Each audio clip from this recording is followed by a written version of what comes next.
अरे वही ओखला था। शहर में भाई साहब, ये टकले किस लिए हैं बताऊँ? ये परिवार में दो तीन शांत हो गए हैं तो इनके टकले में बाल ही नहीं आने देते।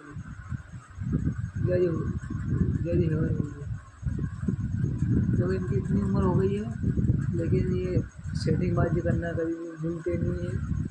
शक्ल देख लेना, याद रख लेना कभी भी, ठीक है? ये मेरा मुन्ना है लाल, बिट्टू बदमाश है ये। जो भी लड़की सिंगल है तो मेरे को मैसेज करे और उनको बॉयफ्रेंड बनाइए। I am single boy. इतनी उम्र हो गई है, सेटिंग को भी कमी नहीं है, ठीक है? और वो क्या बोलते हैं उसको, चल छोड़ो, क्या नहीं बोलते,